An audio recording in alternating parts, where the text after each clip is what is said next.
Hi, welcome back to France 24. It's time for Eye on Africa now. I'm Luke Brown, and tonight's top stories are these. After months on the defensive, Boko Haram strikes back. 2 attacks in Niger and Nigeria leave dozens dead.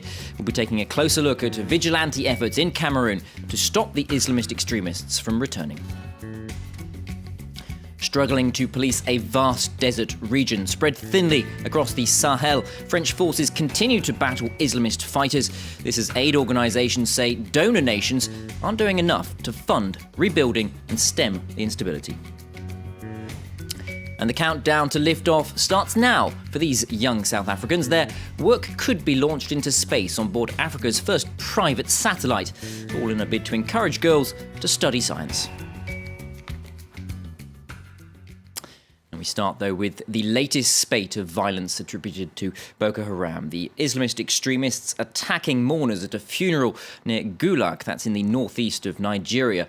Local officials saying 24 people were killed in that incident, the majority of them women. On Thursday, meanwhile, militants attacked a village in Niger during a visit by government ministers. 7 Nigerian soldiers killed in that gunfight. The violence once again forcing thousands to flee for their lives, many to refugee camps in Diffa. Niger's interior minister insisting the situation there was improving, though. What I have observed is that the people are living in a state of great distress. But it seems that the situation has improved significantly since 1 week ago when we reached the peak of the crisis. Now, the Boko Haram threat has sown chaos across a swathe of the region. In Cameroon, villagers forming self-defense forces in a bid to keep their homes safe. Ben Barnier has more. Beefing up security to try and keep Boko Haram at bay. After waves of cross-border raids into northern Cameroon, local residents have formed vigilance committees. Some of them only carry traditional weapons, but they patrol the village when the army is away. At the moment, we have designated members of the Vigilance Committee to secure the area. It's well organized. Militants cannot get in as easily as they used to. But our main concern is our school. At the moment, we do not want to leave our land. Toros High School was closed for security reasons. Another concern for residents, dwindling food supplies. During raids, jihadists have been looting homes and businesses, burning houses and crops. With many families struggling to survive, running a business has become nearly impossible. It is really not easy for craftsmen here. Because of Boko Haram, starting a business or selling goods is very difficult. That's the situation right now. Let's hope things will be all right.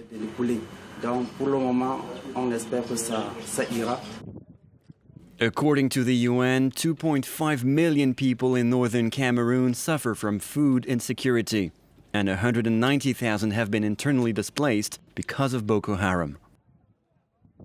Staying in the region but turning to a separate insurgency in southern Nigeria, police say they have arrested 19 suspected rebels belonging to the Niger Delta Avengers. They're accused of attempting to sabotage an oil pipeline. This after a recent resurgence in attacks against oil infrastructure has reduced production in Nigeria to a 20-year low. The so-called Avengers say they want more oil revenue to reach people in the impoverished region and have demanded independent foreign mediators to become involved in talks with the government.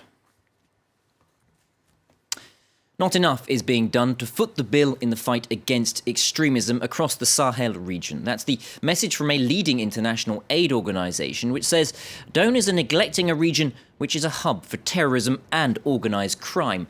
The Norwegian Refugee Council warning that millions of people have been displaced from the region by instability and poverty, but that a UN appeal for $2 billion in aid has only raised a quarter of that sum. Now, one key actor of the Sahel crisis are Islamist insurgents, especially in northern Mali. That prompted the French intervention there in 2013, of course, and while the forces of Operation Barkhane have succeeded in driving militants from key towns, they haven't been able to rout them from their desert hideouts. The failure to eradicate that threat serving to undermine stability across the region. For this nomadic community in the midst of Mali's vast and desolate northern desert, life is increasingly insecure. French soldiers are patrolling the area trying to combat a jihadist insurgency. This woman tells them about passing bandits who she believes killed her brother. After they left again, I told my brother I'm afraid of those people. But my brother told me that they were not dangerous. He said there were many of them around here, but they won't harm us. A sense of lawlessness has intensified in parts of Mali ever since radical Islamist groups seized the northern half of the country in 2012. Many state officials fled, leaving an administrative void that has yet to be filled. Though the rebels were soon ousted by an ongoing French military operation, they've continued to mount attacks on security forces from desert hideouts. The aim of the terrorists is to destabilize the state by carrying out acts of terror, so they try to destabilize the power in place, damage the credibility of the armed forces, and it's because we're united that we can regain control. 3,500 French troops are currently deployed across 5 countries in the Sahel to maintain cross-border security. They also rely on drones to monitor the area. But a string of recent attacks across West Africa targeting hotels and restaurants popular with foreigners has highlighted the changing tactics of jihadist groups in the region.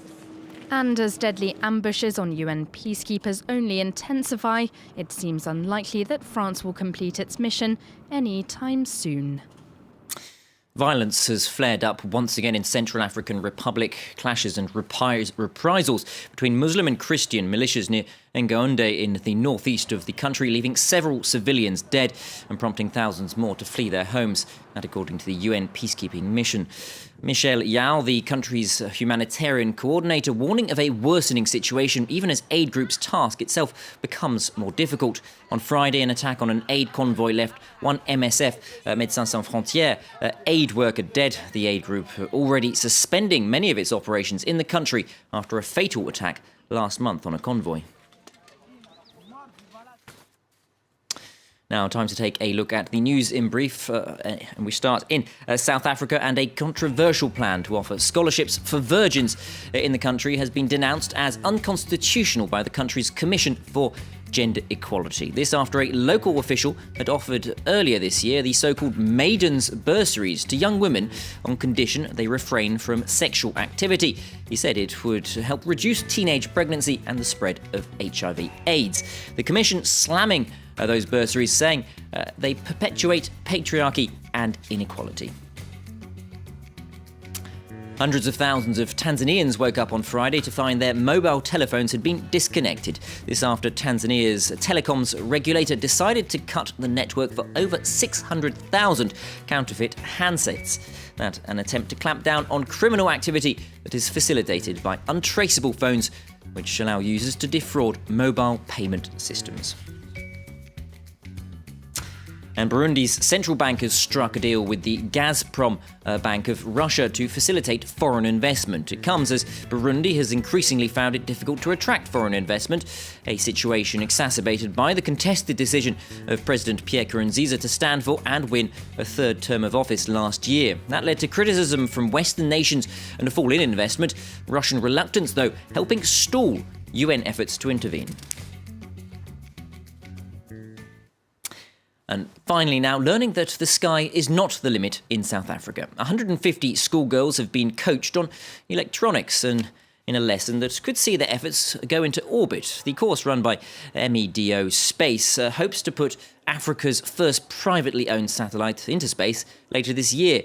And to add to the motivation, parts of the satellite's payload will be designed by the schoolgirls. That's part of a broader initiative to encourage female students in Africa to get involved in scientific subjects amid concerns of a skills shortage. The most thing that I want to achieve is having a planet named after me. That's the most thing that I want to achieve, yes. And probably work for NASA, or actually build my own company just like NASA. I was more interested now in joining engineering. So this program would help me a lot in terms of developing skills and having foundation skills for the future. Inspiring stuff there. That's all for this edition of Eye on Africa. More news and headlines here at France 24 in just a few minutes after this short break. Do stay tuned.